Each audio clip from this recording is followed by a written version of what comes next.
नमस्कार सभी को। चैप्टर 1 का 2 क्वेश्चन जो एग्ज़ाम में आ सकते हैं सीबीएसई बोर्ड में, जो कि आपका 10 मार्च को है, वो हम डिस्कस कर चुके हैं। अपरिमेय सिद्ध करना √2, √3, √5 को, या फिर √2, √3, √5 के साथ और भी पूर्णांक हैं जो प्लस में, मल्टीप्लाई में, माइनस में, डिवाइड में आ रखे हैं, उन्हें कैसे हम सिद्ध करेंगे। अब चैप्टर 1 का ही दूसरा जो टॉपिक है वो है अंक गणित की आधारभूत प्रमेय। ये टॉपिक है, इसके बेस पे क्वेश्चन आते हैं। 2 ही इसमें टॉपिक हैं जिन पे आपके क्वेश्चन बनते हैं। 2 ही तरीके के क्वेश्चन आते हैं। इसका एप्लीकेशन हम देखेंगे। एप्लीकेशन का मतलब है कि कौन कौन से क्वेश्चंस में जिनको सॉल्व करने के लिए हम अंक गणित की आधारभूत प्रमेय यूज करेंगे, वो हम इसके साथ ही देखेंगे। पहले हम देख लेते हैं अंक गणित की आधारभूत प्रमेय है क्या। क्या कहती है? ये कहती है कि प्रत्येक भाज्य संख्या को, भाज्य कंपोजिट नंबर, वो संख्याएं जिनके 3 या 3 से ज़्यादा गुणनखंड होते हैं, जो एक और अपने आप के अलावा तीसरी किसी संख्या से भी भाग हो जाते हैं, उन्हें हम भाज्य संख्या कहते हैं। सबसे छोटी भाज्य संख्या हमारी कितनी है? 4 है। ठीक है, सबसे छोटी भाज्य संख्या है। तो ये कह रहा है कि प्रत्येक भाज्य संख्या को हम अभाज्य संख्याओं की गुणा के रूप में लिख सकते हैं। तो 4 को हम तोड़ेंगे और गुणा में लिखेंगे, तो हम लिख सकते हैं 2 × 2, और इसको हम लिखेंगे 2 की पावर 2। अगली भाज्य संख्या है 6, जिसको हम लिख सकते हैं 2 × 3, कि 2 की पावर 1 और 3 की पावर 1। उसके बाद हमारी भाज्य संख्या है 8, जिसे हम लिखेंगे 2 × 2 × 2, 2 दूनी 4, दूनी 8, और ये 2 की पावर कितना हो गया? 3। ऐसे ही अगली है 9, 9 को हम लिखेंगे 3 × 3, ये है 3 की पावर 2। ऐसे ही है हमारी 10, जिसे हम लिखेंगे 2 × 5।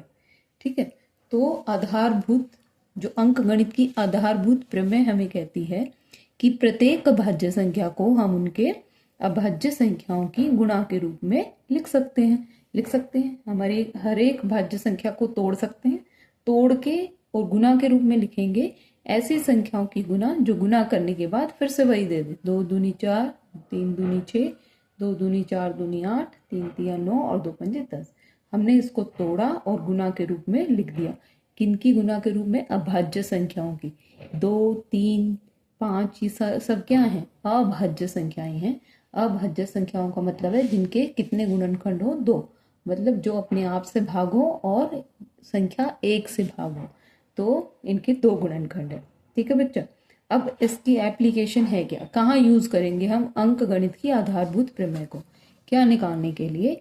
HCF और LCM निकालने के लिए। संख्याएं दे रखी हैं 2 या 2 से ज्यादा, और उनके क्या निकालने हैं? HCF और LCM। उसमें हम इस अंक गणित की आधारभूत प्रमेय को यूज करेंगे। उससे पहले इसी कॉन्सेप्ट को लेके क्वेश्चन बनते हैं आपके। 1 नंबर में क्वेश्चन आता है कि वो लिख दें 36 को उसकी अभाज्य संख्याओं की गुणा के रूप में लिखिए। MCQ में आता है ऐसा क्वेश्चन। तो आप 36 का क्या करेंगे? अभाज्य गुणनखंडन करेंगे। अभाज्य गुणनखंडन कैसे करते हैं? ऐसे। मैंने देखा जब मैं क्लास में जब ऐसे करती हूँ तो बच्चे इसको बोलते हैं LCM निकाल रहे हैं। नहीं, LCM निकलता है 2 संख्याओं का। अगर मैं 2 संख्याएं लिख के ऐसे और तब ऐसे करती हूँ तो उसे हम कहते हैं LCM ज्ञात करना। अगर मैं एक ही संख्या ले रही हूँ और फिर इसको क्या कर रही हूँ? गुणनखंडन कर रही हूँ, इसका तोड़ रही हूँ मैं इसको, तो ये जो प्रोसेस होता है इसे बोलते हैं गुणनखंडन, फैक्टराइजेशन, कि मैं 36 का गुणनखंडन कर रही हूँ। खंडन मतलब इसको क्या कर रही हूँ? तोड़ रही हूँ। और किस रूप में लिखूंगी? गुणा के रूप में। किसी संख्याओं की? अभाज्य संख्याओं की। तो 2 एक अभाज्य संख्या है। सबसे छोटी अभाज्य संख्या हमारी क्या है?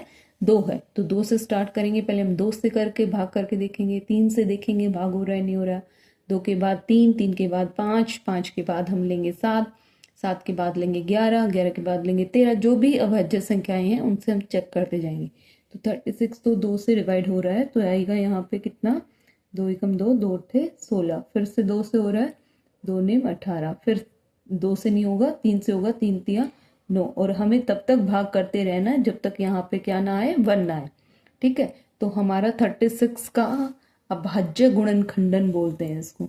है ना। और इसे ही बोलते हैं अंकगणित की आधारभूत प्रमेय कि 36 एक भाज्य संख्या थी जिसे हमने तोड़ दिया किसमें, अभाज्य संख्याओं की गुना के रूप में हमने इसको लिख दिया।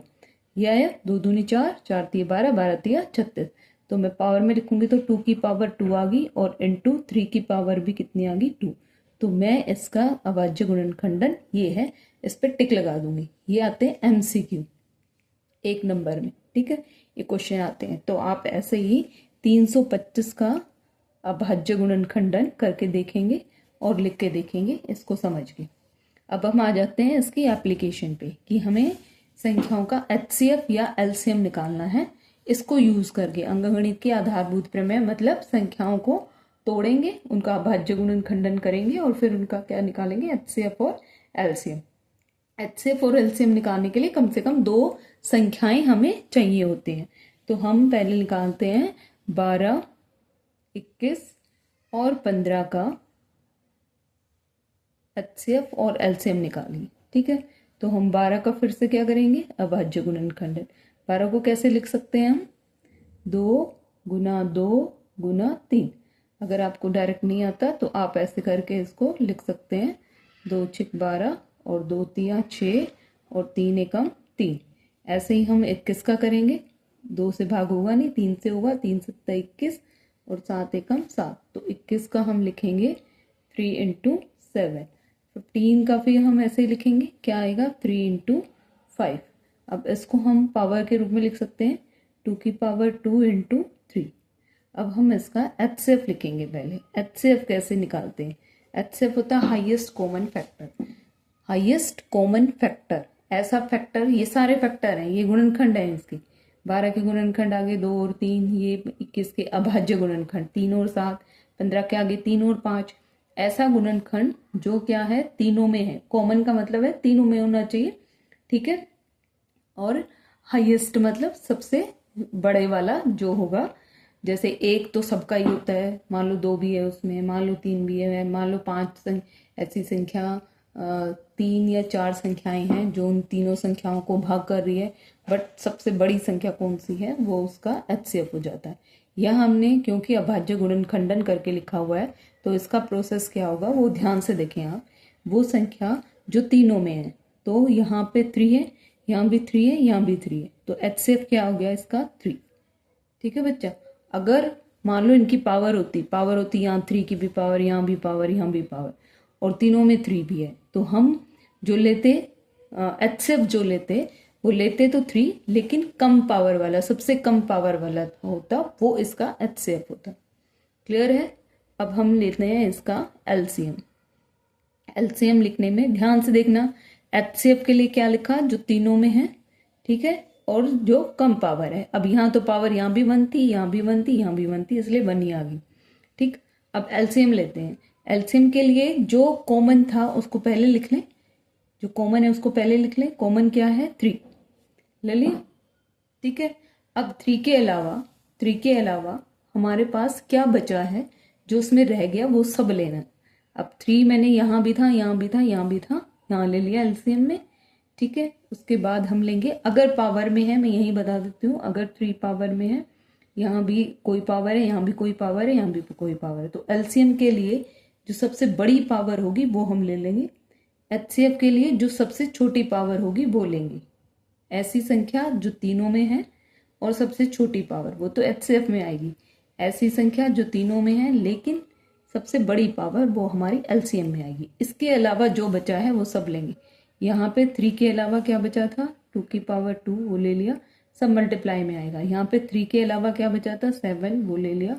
यहाँ 3 के अलावा क्या बचा था, 5। अब हम यहाँ तो सॉल्व है, ऑलरेडी 3 है, इसको सॉल्व करेंगे।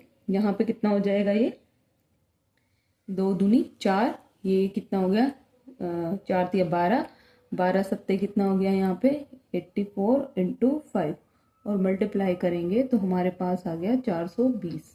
तो इनका जो LCM है वो आ गया 420 और HCF आ गया 3, ठीक है। आशा करती हूँ आपको समझ में आया होगा किस तरह हमें HCF और LCM इनका फाइंड आउट करना है। जो भी संख्या है जिनका HCF या LCM निकालना, केवल HCF निकालना आ सकता है, केवल LCM निकालना आ सकता है, दोनों भी निकालने आ सकते हैं। पहले हम उन संख्याओं को जिनका HCF LCM निकालना है उनको क्या करेंगे, अभाज्य गुणनखंडन करेंगे, उनको तोड़ेंगे और अभाज्य संख्याओं की गुणा के रूप में लिखेंगे। पावर में आ रही है तो पावर में लिखेंगे। 12 को हमने ऐसे लिख दिया, 21 को ऐसे लिख दिया, 15 को ऐसे लिख दिया। अब पहले HCF निकालते हैं। HCF क्या होगा, वो संख्या जो तीनों में है गुना में, ठीक है, और जिसकी पावर कम, अगर पावर में है ही, वो भी देखेंगे हम क्वेश्चन। अब यहाँ 3 3 3, यहाँ पे 3 की पावर 1, यहाँ पे 3 की पावर 1, यहाँ भी 3 की पावर 1, तो स्मॉलेस्ट सबसे छोटी पावर भी 1 ही होगी, तो यहाँ पे HCF आ गया 3। ठीक है, अब LCM निकालना है। LCM में दोबारा से बता रही हूँ, जो कॉमन है उसको पहले लिख लेना है, ठीक है, और पावर में है अगर कॉमन, मान लो यहाँ 3 की पावर 2 आ गया, यहाँ 3 की पावर 5 आ गया, यहाँ 3 की पावर 7 आ गया, कोई संख्याएं ऐसी हैं और 3 तीनों में है, तो हम कौन सी पावर उसकी लेंगे, हम पावर लेंगे कौन सी, हाईएस्ट वाली। ठीक है, पहले हम कॉमन देखेंगे, जितने भी कॉमन हैं उनकी हाईएस्ट पावर लेंगे, फिर उसके अलावा जो भी बचे हैं संख्याएं वो सारी लेंगे। अब जैसे यहाँ कॉमन 3 था तो हमने 3 ले लिया, और पावर भी 1 ही थी तो हाईएस्ट पावर भी 1 ही होगी। इसके अलावा यहाँ 3 के अलावा क्या है, 2 की पावर 2, वो भी ले लिया। यहाँ 3 के अलावा क्या था, 7, वो भी ले लिया। यहाँ 3 के अलावा क्या था, 5, वो भी ले लिया, और फिर मल्टीप्लाई कर दिया, और मल्टीप्लाई लिखने के बाद जो भी आया वो हमारा क्या हो गया, LCM। HCF और LCM ये क्या है, अंकगणित की आधारभूत प्रमेय पर डिपेंडेंट क्वेश्चंस हैं जो आते हैं MCQ में आएंगे या सॉल्व करने आएंगे, 2 नंबर में आएंगे, आते हैं एक क्वेश्चन। और इसमें और बनता है अंकगणित की आधारभूत प्रमेय के एप्लीकेशन में, कि कैसे क्वेश्चन में हम अंकगणित की आधारभूत प्रमेय यूज करते हैं। क्वेश्चन है हमारा कि यदि HCF दो संख्याओं का, जो कि संख्या है 336 और 54, वो हमारा 6 है, तो हमें ज्ञात करना है इसका LCM। किसका, 336 और 54 का ज्ञात कीजिए। ठीक है, एक तो मैं आपको बता दूं कि अगर HCF लिख के और ये ब्रैकेट में 2 संख्याएं दी हैं, तो इसका मतलब है कि किसका HCF निकला है, संख्याओं का निकलता है 2 या 2 से ज्यादा का, तो 336 और 54 2 संख्याएं हैं जिनका HCF बराबर 6 लिखकर 6 है। ठीक है, और उन्हीं का LCM निकालना है। तो एक तरीका तो ये है कि हम इनको ऐसे करें और LCM निकालें, लेकिन एक और तरीका है कि अगर हमारे पास 2 संख्याएं गिवन हैं पहले से, उनका हमने HCF निकाला और LCM निकाला, तो एक फार्मूला जो चैप्टर 1 में है, पहला ही फार्मूला है, एक ही फार्मूला है जो हमें याद करना होता है कि हमारा पहला नंबर कोई भी नंबर गुना में दूसरा नंबर की, दोनों नंबर की जो गुना होगी वो उनकी HCF और LCM की गुना के इक्वल होगी। ये फार्मूला है हमारा फर्स्ट चैप्टर का। ठीक है, ये हम अप्लाई करेंगे, ये सभी बच्चे याद कर लेंगे। कोई भी 2 संख्या है उनका हम HCF फाइंड आउट कर रहे हैं और LCM फाइंड आउट करें किया, तो उन दोनों संख्याओं की जो गुना होगी वो उनकी HCF और LCM की गुना के क्या होगी, इक्वल होगी। ठीक है, तो वो यहाँ हम अप्लाई करेंगे इसमें, ऐसे क्वेश्चंस में। देखो HCF किसका था, नंबर पहली संख्या कौन सी है, 336, दूसरी संख्या कौन सी है, 34, तो हम लिख सकते हैं फर्स्ट नंबर है 336 और सेकंड नंबर है हमारा 54। सॉरी, HCF हमारा कितना है, 6, और LCM हमारा हमें फाइंड आउट करना है, तो ये हमने फाइंड आउट करना है। तो LCM फाइंड आउट करेंगे तो 6 को इधर ले आएंगे, तो ये 336 हो गया, और ये हो गया हमारा 54/6 इक्वल हो गया LCM के। तो हम यहाँ पे ये कैंसिल आउट करेंगे, 6 कम 6, 6 9 54, और LCM हमारा आ गया। अब मल्टीप्लाई करके हम इसको लिख देंगे 4 3 3024, ये हमारा इसका आ गया LCM। ठीक है, ऐसे क्वेश्चन भी आते हैं 2 नंबर में सॉल्व करने के लिए। तो ये अंकगणित की आधारभूत प्रमेय चैप्टर 1 का जो हमारा लास्ट टॉपिक है, ये कि परिमेयता सिद्ध करनी होती है और अंकगणित की आधारभूत प्रमेय, यही 2 टॉपिक हैं। अंकगणित की आधारभूत प्रमेय में क्या क्वेश्चन आपके बनेंगे, वो हैं MCQ में आते हैं कि कोई भी संख्या दे दी और उसको तोड़ के ऐसे लिखना है, तो आपके 4 ऑप्शन दे देंगे, आपको पूछेंगे कि कौन सी संख्या, कौन सा ऑप्शन ठीक है। तो एक तो उस ऑप्शन में जो संख्याएं हों, यहाँ पे गुना में जो लिखी हों वो क्या हों, अभाज्य संख्याएं हों। अभाज्य संख्याएं वो होती हैं जिनके 2 ही गुणनखंड होते हैं, और सबसे छोटी अभाज्य संख्या हमारी क्या है, 2 है। उसके बाद फिर क्या है 3, फिर क्या है 5, फिर क्या है 7, फिर है 11, फिर है 13, फिर है 17, फिर है 19 और फिर है 23 और फिर ऐसे ही आती जाएंगी। यही संख्याएं इन्हीं की यहाँ पे ये लेनी है और गुना करके देखना है। एक तो क्वेश्चन ये बनता है। दूसरा क्वेश्चन बनता है कि डायरेक्ट हमें 2 या 3 संख्याएं दी और उसमें HCF और LCM निकालना है। तो मैंने आपको HCF और LCM निकाल के यहाँ पे दिखा दिया है। आप अपनी NCERT की बुक उठाएंगे, उसमें जो भी क्वेश्चन दे रखे हैं HCF LCM निकालने के, तोड़ के लिखने के, वो सभी करेंगे। ये वीडियो देख के आप उनको करेंगे। उसके बाद तीसरा क्वेश्चन आपका ये बनता है अंकगणित की आधारभूत प्रमेय पे कि फार्मूला है जो हमारा एक ही फार्मूला है चैप्टर 1 में कि HCF दे रखा है, 2 संख्याएं दे रखी है, HCF दे रखा है, LCM निकालना है।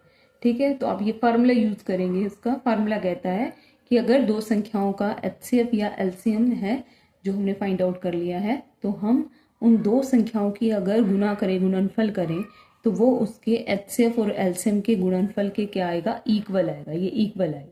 तो इनमें से ये 4 चीजें यहाँ पे हैं, first number, second number, HCF और LCM। इनमें से कोई 3 चीजें हमें गिवन होंगी क्वेश्चन में, चौथी निकालनी है, तो हम फटाफट निकालेंगे। ये MCQ में भी आ सकता है क्वेश्चन और 2 नंबर में भी आ सकता है। यहाँ पे हमने देखा ये नंबर दे रखा था और हमें HCF दे रखा था, LCM फाइंड आउट करना था। ये LCM फाइंड आउट करने के लिए 6 यहाँ पे गुना में, ये भाग में चला जाएगा यहाँ पे, और ये फिर हम अपना LCM फाइंड आउट कर लेंगे। तो ये क्वेश्चंस मैं 1-2 और लिख रही हूँ जो आप अपने प्रैक्टिस करके देख लेंगे, और अपनी NCERT की बुक के सारे क्वेश्चन आप करेंगे चैप्टर 1 के। आपका चैप्टर 1 कंप्लीट हो गया। यहाँ पे एक क्वेश्चन और है, उसको मैं बता देती हूँ। यहाँ पे देख लो, यदि HCF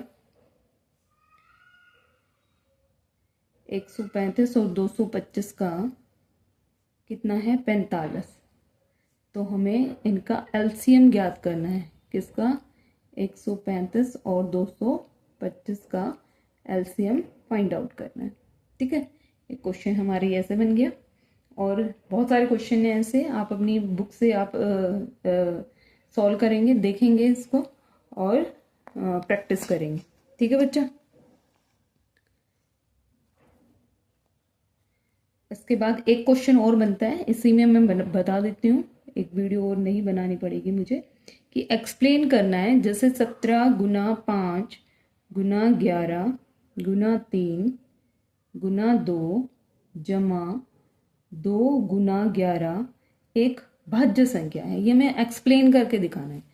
अब यहाँ डेफिनेशन जो भाज्य संख्या की मैंने बताई थी कि भाज्य संख्या की डेफिनेशन होती है जिसके 3 या 3 से ज्यादा गुणनखंड है। ऐसी संख्याएं हैं जो, ऐसी 3 या 3 से ज्यादा संख्याएं हैं जो दी गई संख्या को क्या कर दें, पूरा पूरा भाग कर दें, तो वो दी गई संख्या हमारी क्या है, भाज्य संख्या है। तो हम अगर कोई संख्या हमें गिवन है और वो पूछ रहा है कि ये कंपोजिट नंबर है, एक्सप्लेन करके बताओ, तो हम दिखा देंगे कि उसके इतने 3 या 3 से ज्यादा गुणनखंड है। गुणनखंड कैसे दिखा सकते हैं, बताया कि मैंने, अगर मैंने यहाँ लिखा 6 2 गुना 3 करके लिख दिया, तो 2 भी इसका गुणनखंड है और 3 भी इसका गुणनखंड है। तो 6 और 1 के अलावा 2 गुणनखंड और हो गए, इसलिए ये भाज्य संख्या है। तो ऐसे ही हम संख्याओं को दिखा सकते हैं। ऐसी संख्या में जरूरी नहीं है कि हम इनको गुना करें, या ये सारे, एक गुना का पेयर ये है, एक गुना का पेयर ये है। बोर्ड मास के नियम से गुना पहले करते हैं, गुना करें, प्लस करें, और फिर हम उनको तोड़ के दिखाएं कि यह भाज्य संख्या है ना। एक वे ये है। दूसरा वे ये है कि अगर ये पेयर दे रखे हैं, बीच में प्लस दे रखा है, तो हम इसमें कॉमन ले सकते हैं यहाँ पे, है ना। तो कॉमन लें तो यहाँ पे क्या क्या कॉमन है, 11 और 2 यहाँ कॉमन है, 11 और 2 यहाँ कॉमन है, तो मेरा कॉमन हो गया यहाँ पे 22। और यहाँ पे जो बच गया हमारा, वो कितना बच गया यहाँ पे 85। ये मल्टीप्लाई में अगर मैं लिखती हूँ तो 85 और इंटू 3 यहाँ पे हो गया, और प्लस में क्योंकि ये सारा हमने कॉमन ले लिया तो 1 बचा है यहाँ पे। तो मेरे पास आ गया यहाँ 22, और इंटू में कितना आ गया 255 जमा 1, और मेरे पास आ गया 22 गुना 256। तो जो भी संख्या है उसके ये 22 और ये 256, या मैं बोलूँ 2 और 11 और ये 256, 2 11 256 क्या है, गुणनखंड है। तो हम लिखेंगे 22 और 256 दी गई संख्या के क्या है, गुणनखंड है। और अगर हम एक और दी गई संख्या के अलावा अगर हम और भी गुणनखंड उसके दिखा दें तो वो क्या होगा, देयरफॉर जो ये संख्या है पूरी वो क्या है, भाज्य संख्या है ना बच्चा। भाज्य संख्या हम कैसे दिखाएंगे कि एक नंबर एक और वो खुद, उसके अलावा अगर उसके और भी गुणनखंड है तो वो भाज्य है। तो हमने इनके अलावा, इस संख्या के अलावा और 1 के अलावा दो और गुणनखंड दिखा दिए, 22 दिखा दिया, 256 दिखा दिया। जरूरी नहीं कि सारे बताएं कि ये भी है, ये भी है, ये हमने दिखा दिया कि उनके अलावा और भी हैं गुणनखंड, तो वो यस वो एक भाज्य संख्या है। तो अंकगणित की आधारभूत प्रमेय पे एक क्वेश्चन ये भी बनता है। तो आपका चैप्टर 1 हमारा जो रिवीजन है वो खत्म हो गई है। सारे क्वेश्चन मैंने डिस्कस कर लिए हैं। जिस तरीके से आएंगे तो आप चैप्टर 1 को आज ही पूरा करके कंप्लीट करके, जो भी बुक्स आपके पास है, एनसीईआरटी की बुक है आपके पास, सपोर्ट मटेरियल है, तो इससे रिलेटेड जो भी क्वेश्चन मैंने बताए इनके अलावा कोई क्वेश्चन नहीं करने, यही क्वेश्चन आएंगे। और जो बच्चे पुरानी बुक लेके बैठे हैं जो भी हैं वो और क्वेश्चन और टाइप के क्वेश्चन नहीं आएंगे, इन्हीं में से आएंगे। तो आप इन्हीं को देखोगे और इसको समझोगे और प्रैक्टिस करोगे। धन्यवाद।